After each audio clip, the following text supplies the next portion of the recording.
ఇప్పుడు మరో లీల. శ్రీకృష్ణుడికి నిద్ర వస్తోందని ఉయ్యాల్లో పడుకోబెట్టింది యశోద. పడుకోవట్లేదు. అమ్మా కచ్చెప్పు కచ్చెప్పు కచ్చెప్పు అంటున్నాడు. కచ్చెప్పితే కానీ పిల్లలు పడుకోరు. కచ్చెప్పాలి. ఇవాళ తల్లి తండ్రి నేర్చుకోవాలి. పిల్లలు పడుకునే వరకు కథ చెప్పాలి. అంతేగాని ఓ బెళ్ళ వేసేయకూడదు, చచ్చిపోతాడు వాడు. కథ తెలుగులో చెప్పాలమ్మా, ఇంగ్లీషులో చెప్పకండి. అంత పాడు చేయకండి పురాణ కథ.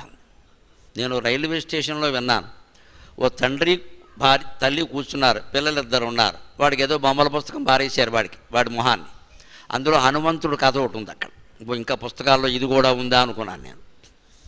ఈ కుర్రాడు డాడీ హూ ఈజ్ హనుమాన్ అని అడిగాడు. వీడికి నాన్న అన్న వాడు నేర్పరా, వాడిని అన్నారు, వీడిని కాదు. డాడీ ఏంటి అధవ మాట, డాడీ హూ ఈజ్ హనుమాన్ అంది. ఈ డాడీ ఎంత గొప్ప, Hanuman is a big monkey అన్నాడు. నమశివాయ. ఇప్పుడు డాడీ గారి జ్ఞానం ఎంతో నాకు అర్థమైంది. హనుమంతుడు పెద్ద కోతి, ఇంతకు మించి ఆయనకి తెలియదు. ఇంక పిల్లల దృష్టిలో హనుమంతుడు ఏమయ్యాడు, పెద్ద కోతి అయ్యాడు. ప్రతి కోతి హనుమంతుడు అవుతారు, హనుమంతుడు కోతే కావచ్చు. ప్రతి కోతి హనుమంతుడు అవుతాడా, కాలభైరవుడు కుక్క కావచ్చు, ప్రతి కుక్క కాలభైరవుడు అవుతుందా? నందీశ్వరుడు ఎద్దు కావచ్చు, ప్రతి ఎద్దు నందీశ్వరుడు అవుతుందా? ప్రతి పక్షి గరుత్మంతుడు అవుతాడా? పక్షుల్లో అత్యుత్తమమైనవి, ఎద్దుల్లో అత్యుత్తమమైనవి, జంతువుల్లో అత్యుత్తమమైనవి మన దేవతల వాహనాలయ్యే. నువ్వు మనుషుల్లో అత్యుత్తముడవైతే దేవతలకు వాహనం అవుతావు ఖచ్చితంగా. అది దాని సారాంశం. ఊరికే ఎద్దు కుక్క అంటే ఎలాగా? ఇలాంటి భావాలు. అది కాదు చెప్పాల్సింది, తెలుగులో చెప్పాలి. వీలైనన్ని తెలుగు పదాలు వాడాలి, ఇంగ్లీషు పదం వాడద్దు. కనీసం కథల పేరు మీదనే తెలుగు భాష మిగిలితే ఆనందం. అందుకే కథ చెబుతోంది. కథ చెప్పమంటే ఆవిడకి ఏమనుకుంది, వీడికి వేరే కథలు ఎందుకో, ఎప్పటికే చాలా లీలలు చేశాడు అని చెప్పి పోతనని చంపింది, శకటాసురుణ్ణి పంపింది. ఒరే చిన్నప్పుడు నువ్వు ఎలా ఉన్నావో తెలుసు అంటే, పాపం ఉయ్యాల్లో కాదు పంచం మీద పడుకున్నాడు ఆయన. 5-6 గోవర్ధన పర్వతం తర్వాత కాదు 7-8 ఏళ్ళు వయస్సుంది. అమ్మ నిద్ర పట్టట్లేదు, కథ చెప్పమన్నాడు. కథ చెప్పంటే తన కథలే తనకి చెబుతోంది. కాళీమర్దనం, పూతనని సంహరించడం, ఇవన్నీ. చిన్నప్పుడు రే ఎంత అలర చేసావు అంటే ఏదో అలా వింటూ పడుకునే, నా కథలు నాకు కాదు, ఏదైనా పెద్ద కథ చెప్పమన్నాడు. అవన్నీ ఆయనవే కదా. ఏదైనా పెద్ద కథ చెప్పమంటే వెంటనే యశోదాదేవి ఆలోచన. ఏం చెబుతాం పిల్లాడికి? ఒరే అయితే నీకు తెలియంది, నీకు సంబంధం లేనిది చెబుతాను రా అంటే చెప్పమ్మా అన్నాడు. రామో నామ బభూవ ఆపదాం అపహర్తారం దాతారం సర్వసంపదాం లోకాభిరామం శ్రీరామం భూయో భూయో నమామ్యకం. శ్రీరాఘవం దశరథాత్మజమప్రమేయం సీతాపతిం రఘుకులాన్వయరత్నదీపం ఆజానుబాహుం అరవిందదళాయతాక్షం రామం నిశాచర వినాశకరం నమామి. రాముడు కథ అయితే ఈయనకి తెలియదు కదా, ఎప్పుడో జరిగింది కదా త్రేతాయుగంలో. ఈ పిల్లాడు ఇప్పటివాడు కదా, ఏ కథ చెప్పినా నాకు తెలుసు అంటున్నాడు. రామో నామ బభూవ అన్నట్టు ఊ కొడుతున్నాడు పాప. అది కూడా శ్లోకంలో రాశాడండి లీలాసుకులు, అంత గొప్పవాడు. అది ఛందస్సులో ఇవిడించి సంస్కృతంలో రాశాడు. రామో నామ బభూవ తదబలా సీతేతి తాం పితుర్వాచ పంచవటీ తటే విహరతః తస్యాఘరద్రావణః. ఇంకా ఊకొట్ట మానేశాడు. రామో నామ బభూవ తదబలా సీతేతి తాం పితుర్వాచ పంచవటీ తటే విహరతః తస్యాఘరద్రావణః. నిద్రార్థం జనని కథామితి హరేః ఓంకారత శృణ్వతః. నిద్రార్థం జనని నిద్రార్థం జనని కథామితి హరేః ఓంకారత శృణ్వతః. సౌమిత్రే సౌమిత్రే క్వధనుర్ధనుర్ధనురితి వ్యగ్రాగిరః పాంతునః. కృష్ణకర్ణామృతం అంతా చదువుకున్నారు, గరికిపాటి వారు చెబుతున్నారు కదండి. మీకు బాగా నచ్చిన శ్లోకం చెప్పండి అంటే నేను ఇది చెబుతా వెంటనే. మొదటి స్థానంలో ఇది ఉంటుంది. అంత అద్భుతమైన కల్పన. పిల్లలకు కథ చెబితే అలా చెప్పాలి. రామో నామ బభూవ. రాముడు అని ఒక ఆయన ఉండేవాడు అంట. ఓహో అన్నట్టు, ఏం తెలియనట్టు. కథ వింటాడు కదా అంటే ముందుది కదా మరి. ఇంక నువ్వు పోతన గురించి శకటాసురుడు గురించి చెప్తే అవన్నీ నేను చేసినవే, తీసేయి, ఏదైనా పెద్దవాళ్ళకి చెప్పు అన్నాడు. అంటే రామాయణం మొదలెట్టి ఏం చెబుతుంది పాపం వాడు. రామో నామ బభూవ, రాముడు అని ఒక ఆయన ఉండేవాడు. ఓహో అన్నాడు. తదబల సీతేతి, ఆయన భార్య పేరు సీతరా, ఆహా నాకు తెలవదులే అన్నట్టుగా అన్నాడు. ఆయన భార్య సీతనాయన అంటే ఊహో అన్నట్ట. తాం పితుర్వాచ పంచవటీ తటే విఘరత, ఆయన పితృవాక్య పాలన చేయడం కోసం, తండ్రి మాట నిలబడడం కోసం భార్యతో సహా అరణ్యాలకి వెళ్ళి పంచవటీ తీరంలో నివసించాడు నాయన అంటే ఊహో అన్నట్ట. వెంటనే కథ మరి సంక్షిప్తంగా చెప్పాలి కదా. తస్యాహరద్రావణక, ఆయన భార్యను సీతాదేవి ఎత్తుకుపోయిందిరా అని చెప్పాడు. ఇక ఊకొట్ల సౌమిత్రే క్వ ధనుర్ధనుర్ధనురితి వ్యగ్రాగిరక పాంతునక, లక్ష్మణ ధనువెక్కడ ధనువెక్కడ ధనువెక్కడ అని పిల్లాడు పలవరించేట. అది కృష్ణలీల, అది కృష్ణలీల. రాముడనే ఒక ఆయన ఉన్నాడు రా అంటే ఆనందంగా ఊకొట్టాడు. ఆయన భార్య సీతరా అంటే ఆనందంగా ఊకొట్టాడు. ఆయన పితృవాక్య పాలన చేశాడు రా అంటే ఆనందంగా ఊకొట్టాడు. ఆయన అరణ్యానికి వెళ్ళాడు అంటే సంతోషంగా ఊకొట్టాడు, త్యాగం కదా అని. ఆయన పంచవటీ తీరంలో ఉన్నాడంటే బహుశా అందంగా ఉండుంటుందిలే, ఉన్నాడు. ఆయన భార్యను రావణాసురుడు ఎత్తుకెళ్ళాడు అనగానే పూర్వజన్మ గుర్తొచ్చింది కృష్ణ పరమాత్మకి. వెంటనే సౌమిత్రే క్వ ధనుర్ధనుర్ధనురితి వ్యగ్రాగిరక పాంతునక, లక్ష్మణ ధనువెక్కడ ధనువెక్కడ ధనువెక్కడ. ఇప్పుడు ఆశ్చర్యపోవడం యశోదవంతైంది. కథ ఎవరు చెబుతున్నారో ఎవరు వింటున్నారో తెలియట్లా. అది కృష్ణ కర్ణామృతం, అది కృష్ణ కర్ణామృతం. ఇదేమిటి లక్ష్మణ ధనువెక్కడ ధనువెక్కడ ధనువెక్కడ అంటే కథ వింటున్నవాడు తన్మయుడే రాముడైపోయాడు. ఎన్ని కథలు విన్నాం, దయచేసి ఆలోచించండి. ఎన్ని పారాయణలు చేశాం. ఒక్కసారి అమ్మవారు అయ్యావా, ఆవిడ కష్టసుఖాలు పంచుకున్నావా, ఇంతమంది దేవతల కథను వింటున్నాం. వినాయక చవితి 50 ఏళ్ళుగా చేశాం. వినాయకుడు అయ్యావా, వినాయకుడు బాధ ఏమిటో తెలుసా, వినాయకుడు తల్లిదండ్రుల చుట్టూ ప్రదక్షిణం చేశాడే, మనం తల్లిదండ్రులను వదిలేసి ఎక్కడో ఉంటున్నామే, సిగ్గుందా మనకేమన్నా, సిగ్గుందా? వినాయక పూజ చేసేది మనమే, పిచ్చి కోరికలు కోరేది మనమే. ఆయన భూమండలం అంతా తిరిగి రారా అని తండ్రి చెబితే వినాయకుడు తల్లిదండ్రుల చుట్టూ ప్రదక్షిణం చేసి దీని ఫలితం చెప్పండి అన్నాడు. కాశీ యాత్రాశతేన చ తత్ఫలం మాతృవందనే. 100 సార్లు కాశీ పెడితే ఎంత ఫలమో, 1000 సార్లు ధనుష్కోటి దగ్గర రామేశ్వరంలో స్నానం చేస్తే ఎంత ఫలమో, ఒక్కసారి తల్లిదండ్రులకి నమస్కారం చేస్తే అంత ఫలం అని చెప్పింది మన శాస్త్రం. కాశీయాత్రాశతేన చ సేతుస్నాన సహస్రాణి తత్ఫలం మాతృవందనే. అటువంటి తల్లిదండ్రులను ఇవాళ వృద్ధాశ్రమాల్లో పారేస్తున్నాం, వదిలేసి అమెరికాలో ఉంటున్నాం, జపాన్లో ఉంటున్నాం, చైనాలో ఉంటున్నాం. వాడు పెట్టింది తిడుతున్నాం, వాడు తిడితే పడుతున్నాం, వాడు అవమానిస్తుంటే పడుతున్నాం, వాడు వీసాలు రద్దు చేస్తుంటే పడుతున్నాం, వాడు రావద్దంటే సిగ్గు లేకుండా వెళ్ళిపోతున్నాం. నన్ను మన్నింతురుగాక, నేను చాలా కఠినంగా ఉంటాను దేశభక్తి విషయంలో. ఈ ప్రవచనం మీద మీకు ఏమాత్రం గౌరవం ఉన్నా ఇక నుంచి అయినా ఏ పిల్లాన్ని విదేశాలకి పంపకండి అమ్మా, విదేశాలకి పంపకండి. నాకు మీరు ఇచ్చే గురుదక్షిణ అదే. ఉన్నదే తింటాం, ఇక్కడే ఉంటాం, ఇక్కడే చచ్చిపోతాం ప్రాణాలు, మన దేశం విడిచిపెట్టడానికి లేదు. దేశభక్తి నేర్పండి. పుట్టిన ప్రతి వ్యధమని అమెరికాకి పంపిస్తారు, జపాన్కి పంపిస్తారు. ఎందుకంటే మా తోడోళ్ళు పంపాడు, మా మేనల్ని పంపాడు, మా తోడుకోళ్ళు పంపేది, నేను పంపాలి. ఈ యధవ పోటీలు పెట్టుకోకూడదండి. మన పిల్లలు మన దగ్గర ఉండరా? ఆ మాత్రం తిండి ఇక్కడ లేదా? అంత సంపాదించేయాలా? అంత అవసరమా? ఇక్కడ పొలాలు నాశనం అయ్యాయి, ఇక్కడ ఇళ్ళు నాశనం అయ్యాయి. వీడెవడో డొనాల్డ్ ట్రంప్ ఆఫీసులో కాపీలు రాస్తాడు ఇక్కడ. అది మన గౌరవమా? నేను ఇంకో మాట కూడా అంటానమ్మా, మీకు నచ్చినా నచ్చకపోయినా, ఎవరినైనా మీ పిల్లలు ఎక్కడున్నారంటే అమెరికాలో ఉన్నారంటే అంత కర్మే వచ్చింది అనంటే ప్రపంచం మారుతుంది, వెంటనే సమాజం మారుతుంది, మన వ్యాఖ్యానం వల్ల మారుతుంది. నేను ఇవాళ యువతరం గుండెల్లో ఉన్న ఏ యువకుడికి ఏ యువతికి విదేశాలు వెళ్ళడం ఇష్టం లేదు. తల్లిదండ్రులే పంపిస్తున్నారు, బలవంతంగా తల్లిదండ్రులే పంపిస్తున్నారు. నువ్వు వెళ్ళాలరా చచ్చిపోతున్నారని ఇక్కడ ఉంటే తట్టుకోలేకపోతున్నారండి. తీరా వెళ్ళిపోయాక ఏమిటో పిల్లలు దూరం అయిపోయారు. ఎవరు? నువ్వే కదా దూరం చేసింది. ఇది ఎక్కడ వ్యాఖ్యానం? అందుకే మన జీవితాల్లో సుఖం ఉండదు, దుఃఖమే ఉంటుంది. దుఃఖం కావాలని కొని తెచ్చుకుంటాం మనం, దుఃఖం వచ్చిందంటాం. ఇదేమిటిది?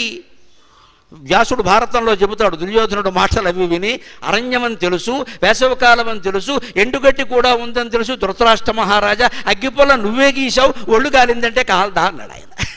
అది అరణ్యమని తెలుసు, వేసవకాలం అని తెలుసు, ఎండుగడ్డితో ఉందని తెలుసు, అగ్గిపొల్ల నువ్వే గీసావు దుర్యోధనుడు రూపంలో, ఇప్పుడు ఒళ్ళు కాలిందంటే కాలదా అన్నాడు. మనకి ఇక్కడ సంపాదన సరిపోదు, ఈ చదువులు సరిపోవు, ఈ ఉద్యోగాలు సరిపోవు, ప్రతి వాళ్ళు డాలర్లో సంపాదించాలి. అందుకోసం పంపేస్తాం. తీరా వెళ్ళిపోయి అక్కడి నుంచి వాడు ఏదో ఇబ్బంది పడుతూ ఉంటే పడాలరా ఏమిటి పడాలే, ఎందుకు పడాలే? కలో గంజో తిని ఇక్కడ ఉండలేమా అండి? 140 కోట్ల మందిని భరిస్తున్న నా దేశానికి అమెరికాలో ఉన్న 10 లక్షల మందిని భరించే ఓపిక లేదమ్మా. పంపేయాలా? భారతమాత నిరంతర ప్రసవిత్రి మహాకవి జాషువా చెబుతాడు, పచ్చి బాలంతరాలు మా భరతమాత, పచ్చి బాలంతరాలు మా భరతమాత. ఎప్పుడూ బిడ్డల్ని కనే తల్లి, ఎప్పుడూ బిడ్డల్ని కలే తల్లి నా భారతదేశం. దానికి మీ శిశువులు ఎవరూ భారం కాలేదండి. దయచేసి ఉన్న వాళ్ళని రమ్మనండి, మళ్ళీ ఎవరిని వెళ్ళొద్దని చెప్పండి. ఇక్కడే తింటాం, ఇక్కడే పడుకుంటాం. ఈ రాముడు చాలడా, ఈ కృష్ణుడు చాలడా, ఈ శంకరమఠం చాలదా, ఈ ప్రవచనాలు చాలవా? దేనికా దేశాలు పనిలేక మట్టి కొట్టుకుపోయే దేశాలన్నీ. దేశభక్తి కలగాలి. ఎంతసేపు దేవుణ్ణి పట్టుకు వేలాడడం కాదు. ఇక్కడ వీసాకో దేవుణ్ణి పుట్టించారు, వీసా బాలాజీ నమశివాయ. మీ నమ్మకాలు ఈ పిచ్చి నమ్మకాలనే నేను ఖండించేది. వెంకటేశ్వర స్వామికి ఏమి పని అయ్యా నీకు వీసా ఇప్పించడం? ఆయన తిరుపతిలో ఎందుకుంటాడు? ఆయన కూడా అమెరికా పోతాడు కదా. ఆయనేమో తిరుపతిలో ఉంటాడా, నీకు వీసా ఇప్పిస్తాడా? నీ నమ్మకానికి నమస్కారం. ఈ నమ్మకాలే వ్యాపార కేంద్రాలు అయ్యాయి ఖచ్చితంగా. అసలు నీకు వీసా ఎందుకు? ఇక్కడ ఎందుకు ఉండలేకపోతున్నావు నువ్వు? అది పెద్ద వ్యాధి. ఎంత చేసి రాకపోతే వీడికి బెంగ. వీసా రాకపోతే సీసా, వీసా రాలేదుగా సీసా వేసేయి. అంత ప్రమాదమా? అవే పిల్లలు తట్టుకున్నా తల్లిదండ్రులు తట్టుకోలేకపోతున్నారండి. వీసా రాలేదు, వెరీ బ్యాడ్. నాకు 1999 సంవత్సరంలో మొట్టమొదటిసారి తానా సభల వాళ్ళు నన్ను పిలిచినప్పుడు నాకు వీసా రాలా. నా ప్రయత్నం నేను చేశా, వాడు ఇవ్వాల, వాడి కర్మ, వాడి యోగం బాగులేదు.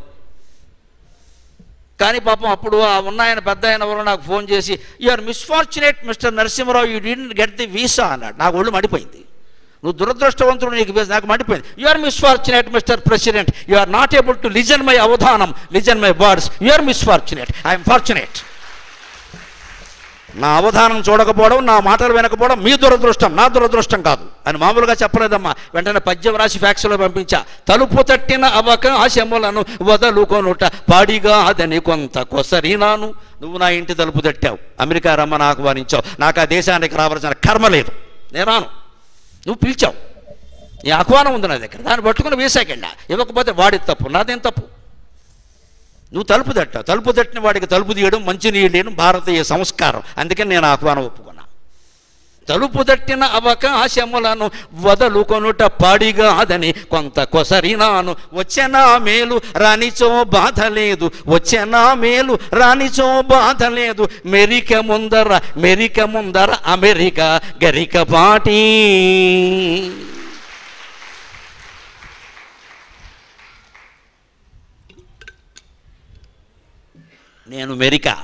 నేను సహస్రావధానం చేశా. ఒక్క రోజులో 1000 పద్యాలు అప్పగించి బ్రహ్మాండమైన రికార్డు స్థాపించా. నీ దేశం మొత్తం మీద ఒకడు ఉంటాడా ఎలాంటి వాడు? నేను మెరికా. నీ దేశం పేరే అమెరికా, వ్యతిరేక పదం.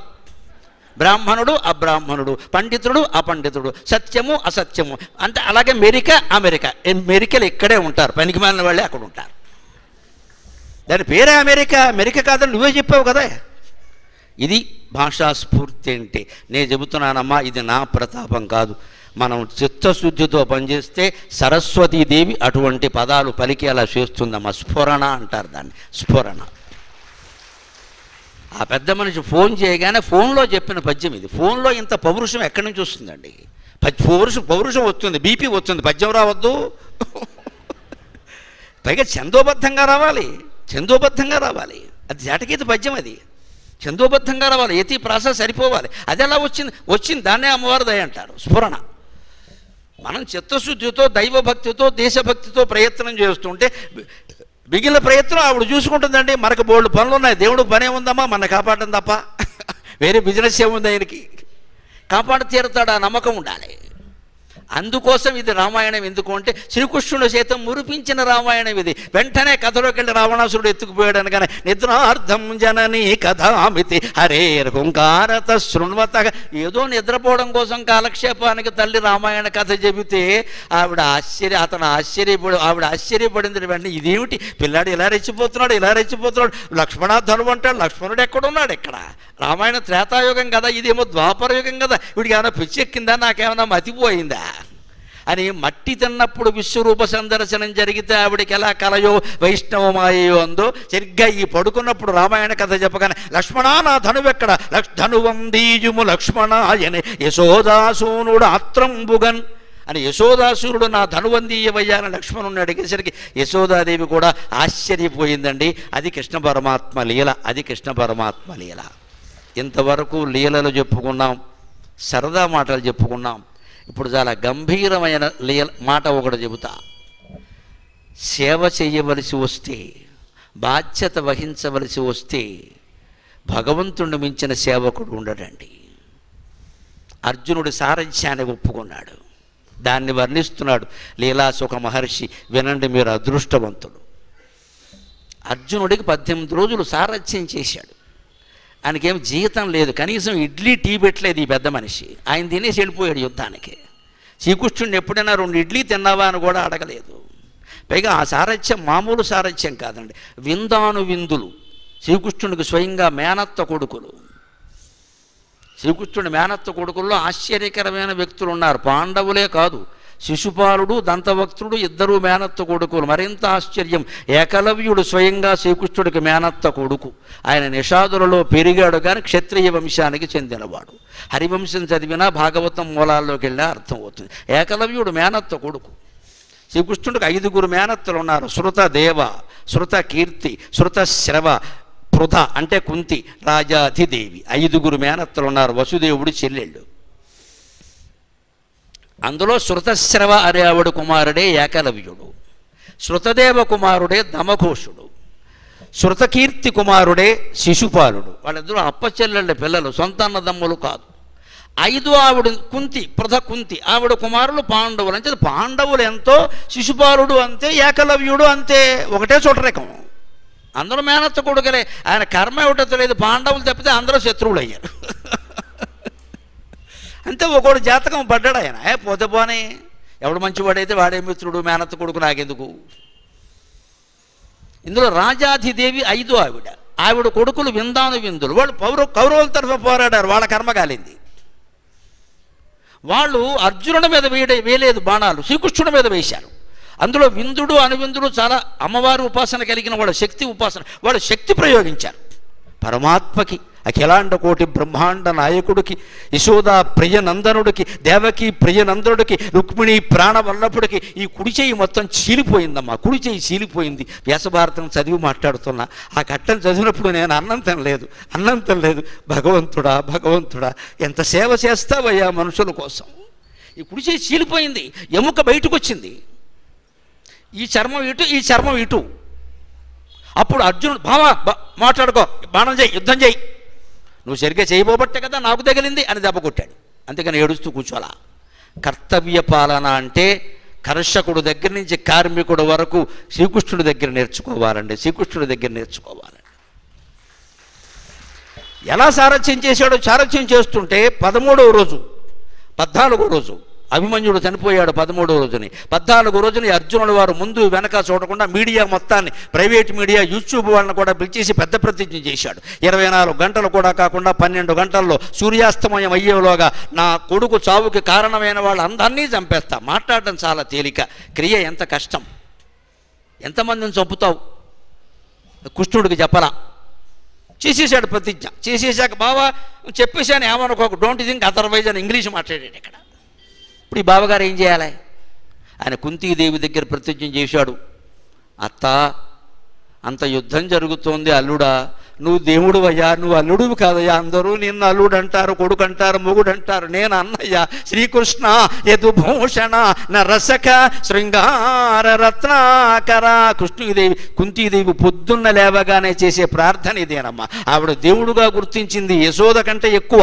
శ్రీకృష్ణ యదుభూషణ నరసక శృంగార రత్నాకర లోకద్రోహి నరేంద్ర వంశదమన లోకావన దేవతానీక బ్రాహ్మణ గోగణ ఆర్తిహరణ నిర్వాణ సంధాయక నీకు మృక్యద దృంపవే భవలతల్ నిత్యానుకంపానిధి. ఈ పద్యం పాడుతుంటే వచ్చాడు కృష్ణుడు ఉద్యోగ పర్వంలో. రాయబారానికి వెళ్ళే ముందు, అత్త రాయబార సభలో ఏం చెప్పమంటావు? ద్రౌపది ఏదో చెప్పింది, నువ్వు కూడా చెప్పు అత్తగారివి అంటే. ఏం చెబుతానయ్యా అంటే ధర్మరాజు 5 ఊళ్ళు అడగమన్నాడంటే కుంతీదేవి చాలా పౌరుషంగా మాట్లాడుతుందండి. మనం ఇటువంటి వ్యవహారాలు వచ్చినప్పుడు భారతంలో స్త్రీల గురించి చాలా ఇదిగా మాట్లాడాలి. చాలామంది మాట్లాడరు. వ్యాసుడు స్త్రీల పార్టీ, వ్యాసుడు స్త్రీ పక్షపాతి. నన్ను అడిగితే ప్రాచీన భారతదేశంలో మొట్టమొదటి ఫెమినిస్ట్ ఎవరైనా ఉంటే వ్యాసుడండి. వ్యాస భారతం చదివితే అర్థమవుతుంది. ఒక ద్రౌపది మాట్లాడినా, ఒక సుభద్ర మాట్లాడినా, ఒక కుంతి మాట్లాడినా, ఒక గాంధారి మాట్లాడినా వ్యాసుడు పరకాయ ప్రవేశం చేస్తాడు. ఒక స్త్రీ ఆలోచన ఎలా ఉంటుందో దాన్ని పౌరుషంగా వ్యక్తం చేస్తాడు. మీ మగాళ్ళందరూ ఏమైనా అనుకోండి, నా అభిప్రాయం ఇది అని స్పష్టంగా చెబుతుంది. కుంతి ఏముందో తెలుసా? ఆశ్చర్యపోతాం ఆ మాట. తల్లి కొడుకు గురించి అంటుందా? 5 ఊళ్ళు అడిగాడమ్మా మీ పెద్ద అబ్బాయి. సంధి నువ్వేమో యుద్ధం యుద్ధం అంటున్నావు, ద్రౌపది యుద్ధం యుద్ధం అంటుంది. మీ పెద్ద అబ్బాయి 5 ఊళ్ళు అడిగాడు. 5 ఊళ్ళు వాడు ఇచ్చేస్తాడేమో. మరి ఇచ్చేస్తే యుద్ధం ఉండదుగా. అదేమిటి ధర్మరాజు 5 ఊళ్ళు అడిగాడా? అప్పుడు వ్యాసుడు భారతంలో రాస్తారండి, మీకు ధైర్యం ఉంటే చదువుకోండి. నేను అసలు వాక్యాలు చెప్పను. అచ్చ తెలుగులో ఆ మాటను ఏమంటారో తెలుసా? వీడిని నేను ప్రసవించానా లేదా వెనక నుంచి విసర్జించానా అందండి. That is Kunti, that is Kunti. వీడిని నేను ముందు నుంచి ప్రసవించానా వెనక నుంచి విసర్జించానా అని అడిగిందండి. అంత కోపం వచ్చింది. క్షత్రియపుత్రుడేనా? వీడిని నేను ప్రసవించానా విసర్జించానా? దేన్ని ప్రసవిస్తారో దేన్ని విసర్జిస్తారో అందరికీ తెలుసు. ఆ మాట వాడాడు వ్యాసుడు. మాతురుచ్చారయవచ అని. వాడు ఉచ్చారం అంటే అదే. మాతురుచ్చారయవచ. నాకు వీడు ముందు నుంచి పుట్టాడా వెనక నుంచి పుట్టాడా? వేదవ ధర్మరాజు. వాడిని అడిగెళ్ళి 5 ఊళ్ళు అడుగుతున్నాడు, సిగ్గు లేదు. అందుకోసం వెళ్ళి నిన్నేళ్ళు పెంచింది నేను. పాండురాజు చచ్చిపోయినా సరే ఎందుకు పెంచాం? క్షత్రియపుత్రుడు ఎలా ఉండాలి? నెత్తురుకుడు అంటే ఎలాగా? క్షత్రియుడు పుట్టిందే యుద్ధం కోసం. చెప్పు స్పష్టంగా. ధర్మరాజు చెప్పింది కుదరదు అంటే అప్పుడు కృష్ణుడు అన్నాడు, అత్త ఏదో ఆయన అన్నాడు నీకు చెప్పాను, అది జరగదు, కంగారు పడకన్నాడు. అది జరగదు. అప్పుడు మళ్ళీ భయం వేసింది. పాపం స్త్రీ హృదయం కదా, యుద్ధం కోరింది. 5 ఊళ్ళు అనగానే పౌరుషం వచ్చింది, మాట్లాడింది, కొడుకుని తిట్టింది. కానీ భయం కదా. అల్లుడు అల్లుడు దేవుడు కదా, అల్లుడు కూడా కదా, పాండవుల్ని కాపాడవా అంటే కాపాడతా. మామూలుగా కాదండి కృష్ణుడు చేసిన అభయం. మిగిలిన వాళ్ళ సంగతి నేను చెప్పలేను. మొత్తం కొడుకులు కోడళ్ళు మొత్తం కంపెనీ అంతా స్కీమ్, ఆరోగ్య పథకం ఉండదు ఇక్కడ. ఇక మన వాళ్ళని కాపాడు మేన ఇంత వద్దు. నీ 5 కొడుకుల్లో ఎవరు చనిపోయినా ఆ శవాన్ని నా గుండెల మీద పెట్టుకుని దహనం చేస్తా. ఇది కుంతికి చేసిన వాగ్దానం కృష్ణ పరమాత్మ. అంతవరకు గ్యారంటీ. అందుకే 18వ రోజు రాత్రి అశ్వత్థామ ఊచకోతకు సిద్ధపడినప్పుడు కూడా అక్కడ పడుకున్న పాండవుల్ని లేపి తీసుకెళ్ళాడు. ఉప పాండవుల్ని తీసుకెళ్ళా. ఎవడి కర్మ ఏమిటో ఆయనకి బాగా తెలుసు. దేవుడి లీలలు మనకేం అర్థమవుతాయి? పోవలసిన వాడు పోవాలి, ఉండవలసిన వాడు ఉండాలి. మనకు అర్థం కాక వాళ్ళని కూడా కాపాడచ్చు కదా, వీళ్ళని కూడా కాపాడచ్చు కదా. అభిమన్యుడిని ఎందుకు కాపాడలేదు? కంపెనీ మొత్తాన్ని కాపాడే స్కీములు ఉండవమ్మా. ఎవడి భక్తి వాడిది, ఎవడి బాధ్యత వాడిది. ధర్మరాజు అడుగుతాడు స్పష్టంగా, ద్రౌపదిని కాపాడావు కదా, నన్ను ఎందుకు కాపాడలేదు అన్నాడు. ద్రౌపదిని కాపాడింది కూడా ఆయనకేం తెలియదుగా. ఆవిడ ప్రార్థించింది, చీరలు వచ్చాయి, ఎంత ఒలిచినా చీర రావడంలా. ఆ రకంగా ద్రౌపదిని కాపాడాడు. కాపాడిన విషయం ద్రౌపదికి తెలుసు. ఆవిడ ఎక్కడ అడ్వర్టైజ్మెంట్ చేసి పీఠం పెట్టలేదు. అడ్వర్టైజ్మెంట్ చేయకూడదు. ఆవిడ మానసికంగా ఆనందించింది. పాండవులకి అందరికీ అనుమానమే ద్రౌపది ఎలా కాపాడబడింది అంటే అర్జునుడు లాంటి భక్తులకి నమ్మకం కలిగింది. కృష్ణుడు కాపాడుంటాడు, మనం ఏం చేస్తాం? ఎందుకంటే హే ద్వారకావాసిని గోవిందాన్ని ప్రార్థించింది ఆవిడ నిండు సభలో. అందుకని అరణ్యవాసంలో తర్వాత అరణ్యవాసం చేస్తుంటే పలకరించడానికి వెళ్ళాడు కృష్ణుడు. అప్పుడు ధర్మరాజు అడుగుతాడు, బావా మా మేనమావ కొడుకు కదా, దేవుడు అంటున్నారు అందరూ, నేను అందరూ అంటున్నారు, ఈయనకి నమ్మకం లేదు పూర్తిగా. దేవుడు అంటున్నారు అందరూ, నిన్ను పేకాటాడేటప్పుడు నన్ను కాపాడలేదు కదా అన్నాడు. చాలా తెలివైన వాడండి. 16,000 కాపురాలు చేసిన వాడు. లౌక్యం అంటే ఆయన దగ్గర నేర్చుకోవాలి. ఎవరి దగ్గర ఎలా మాట్లాడాలో ఆయనకి తెలుసు. సంసారాల్లో ఎప్పుడు సత్యభాషణ ముఖ్యం కాదు, సరస భాషణ ముఖ్యం. దిమ్మ తిరిగిపోవాలి మళ్ళీ నువ్వు. అందుకని అక్కడ వ్యాస భారతంలో కృష్ణుడు అంటాడు ధర్మరాజుతో, బావా ఎప్పుడు పేకాడావు? ఓ నీ ఇల్లు బంగారంగా ఆషాఢ మాసంలోనా? నేను అప్పుడు ద్వారకలో లేనయ్యా అన్నాడు. ద్వారకలో లేకపోతే కాపాడ్డా? ద్వారకలో ఉండబట్టి ద్రౌపదిని కాపాడా? ద్రౌపదిని కాపాడింది నేనని చెప్పలా, నన్ను ఎందుకు కాపాడలేదంటాడు. నేను ద్వారకలో లేనయ్యా అంటే ధర్మరాజు పాపం నిజంగానే లేడు, ద్వారకలో లేనమాట నిజం. శరభ సాల్వుడు అని ఓ పొగరబోతు, ఓ రాక్షసుడు లాంటి వాడే కానీ రాజు. వాడు విమానం మీద యుద్ధం చేస్తాడు, అతన్ని ఓడించడానికి వెళ్ళాడు, వాడిని చంపాడు, అది వేరే విషయం. నేను ఆ శరభసాళువుణ్ణి యుద్ధం చేయడంలో ఉన్నానయ్యా, మునిగిపోయి నువ్వు ఇక్కడ పేకాడుతున్నట్టుగా నాకేం తెలియదు, ద్వారకలో లేను అన్నాడు అని. అక్కడ నీలకంఠ దీక్షితులు భారతానికి వ్యాఖ్యానం రాసిన మహానుభావుడు నీలకంఠ అందులో రాస్తాడు, ద్వారకలో లేను అంటే అర్థం ధర్మరాజుకి అర్థం కాలేదు, మనమేనా అర్థం చేసుకోవాలి. ద్వారకా నగరంలో లేను కాదు, నవద్వారాలు ఉండే నీ శరీరంలో నన్ను నువ్వు స్మరించలేదు, పందేలు ఎత్తు కూర్చున్నావు ఇక్కడ. నవద్వారే పురే దేహే పంజరే విహగో అనిలగ యత్తిష్టతి తదా ఆశ్చర్యం ప్రయాణే విస్మయకుతః. శరీరం నవద్వారాలు కదా, కళ్ళు 2, ముక్కులు 2, చెవులు 2, నోరు 1, మలద్వారం మూత్రద్వారం 9 ఉన్నాయి కదా. ఇది నవద్వారం, ద్వారక అంటే అర్థం అది. నీ నవద్వారాలతో కూడిన నీ ద్వారకనే నీ శరీరంలో నువ్వు స్మరించి ఉంటే నేను కాపాడేవాడిని. ఆ మాట ఆయనకి అర్థం కాల, ఎందుకని నేను తెలుగులో చెప్పాడు, ధర్మరాజు ఇంగ్లీష్ మీడియం చదివి ఉంటాడు.